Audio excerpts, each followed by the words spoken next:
If we look at the scene before the World War II, then you will find the majority of the scientific journals are published by the scientific societies. But afterwards, it became commercialized, and you will find commercial publishers involved.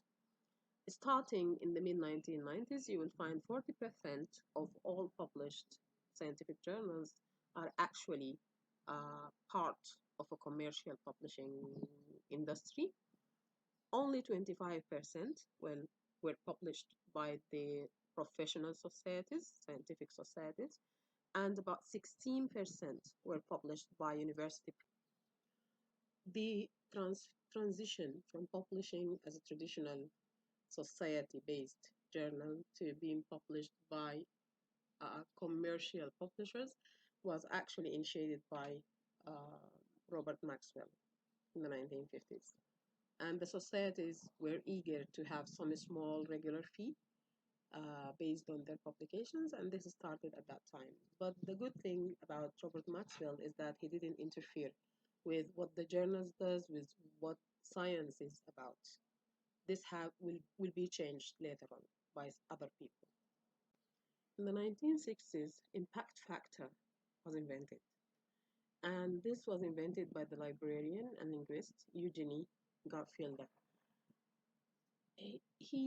It's all based on a rough calculation of how often a paper is in a given journal was cited in another paper, and all this issue was actually created to help librarians. This was invented to help librarians to choose which journals to obtain for their libraries. It wasn't invented for the purpose of promotion of the stuff, but people started using it in this purpose, and that's why I guess the inventor Eugenie Garfield has said it's like all this will change when Ben Lewin of the MIT, the Massachusetts Institute of Technology, will start to sell the journal.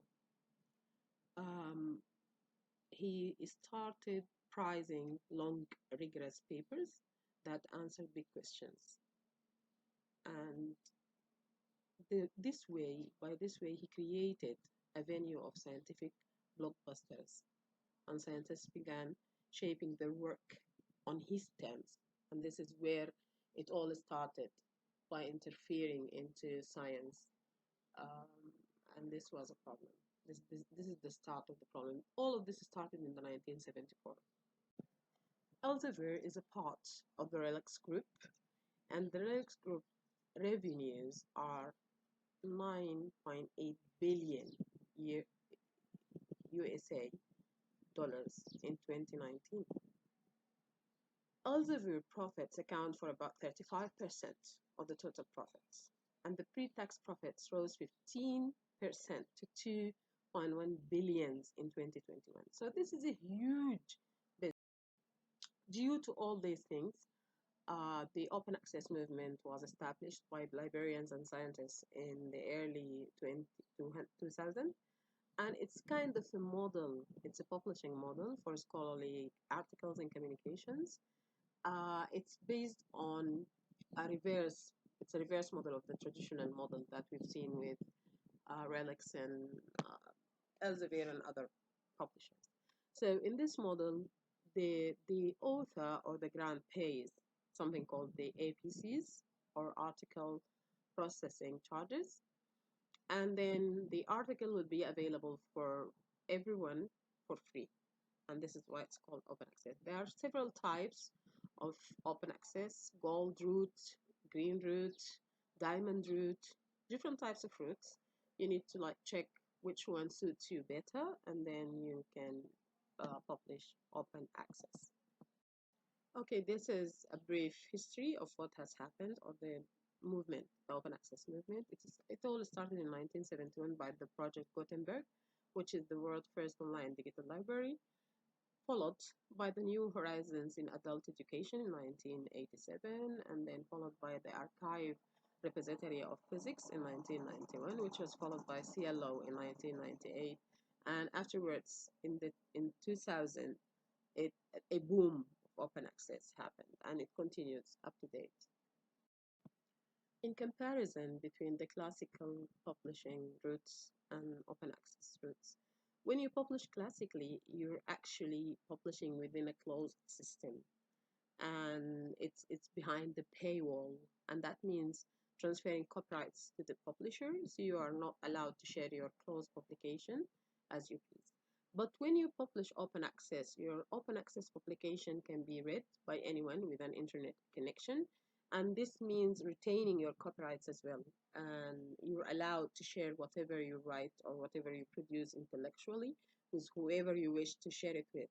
And this also means choosing a license for reuse that shows others how they can share your publication. So these are the basic differences between these two types of publishing. In these slides, I will just kind of show some examples of open access databases you can use, or you can deposit in, or you can use for your search or whatever. So you have the OADOI. This is where you can find any article that's open access. The open access version, you can find it here. The OpenDOIR or OpenDOAR is a search open repository. You can search repositories contents. The AJOL, the African Journals Online, this is a repository that you can check, or you can check with or cross-check, and it promotes access to African research, and it's a great one. So you can they have restrict um, procedures to like just publish the open access scholarly journals in this repository. And here again, some databases such as the DOAJ, the Directory of Open Access Journals. Here you can find all respectful, scholarly open access journals and peer-reviewed ones. The PLOS, the Public Library of Science, is a non-profit organization of scientists and physicians committed to making the world's scientific and medical literature freely available public resource, and they publish a lot of journals. I'm quite sure you know a lot of them. Then you've got the first ever project that got online, which is the Project Gutenberg, and this is a free full text electronic book collection. And more resources to use, like Spark. You've got lots of resources in Spark. You've got the BMC, the biomedical, it's part of Springer Nature. It's the open arm of Springer Nature. You've got the USDA, and you will find a lot of resources which are open access. You can use them. You will find the Arcetic Science and Technology Information System. It's also has lots and lots of resources, and it's all free, open access. You've got the Creative Commons, and this is important one. This is an important organization that I need to talk about. This is where you get everything licensed, and they have different types of licenses, so you can choose which license suits better your work. And then you have the CHEMBL as well. They have resources and open access. These are just examples. You've got lots and lots and lots of resources available online. A lot of organizations and projects and portals are there. They provide lots of support, and they provide lots of resources, and they have lots of webinars online, like combating predatory academic activities. They provide resources on how to license your intellectual output. They provide resources on which organization does what, or which project funding agency does what, or whatever. They provide also rubrics about how to help you in promotion, for example, procedures to help institutions as well. So if you look at the DORA, this is a declaration of research assessment, and it recognizes the need to improve the ways in which the output of scholarly research are evaluated. And the declaration has developed a rubric to aid institutions in promoting their staff members, and this can be used as well. Every institution can sign the DORA declaration, and every single researcher can sign it as an individual as well. So just go to the website of DORA and have a look and decide what you want to do. EIFL, EIFL, this is the Electronic Information for Librarians. This is an organization that um, is a non-profit one that works with librarians to enable access to knowledge in developing and transition economy countries in Africa, Asia Pacific, Europe, and Latin America. They provide a lot of training for librarians, for scientists who are interested in different types and aspects of open science. And here I'm talking about open access, open documentation, open educational resources, open software, open whatever. So they provide lots and lots and lots of training, and they have lots and lots and lots of activities, and they provide funding as well for projects. Another organization, it's an important one, is OASPA, the Open Access Scholarly Publishing Association, and this was established to represent the interests of open access globally in all scientific, technical, and scholarly disciplines.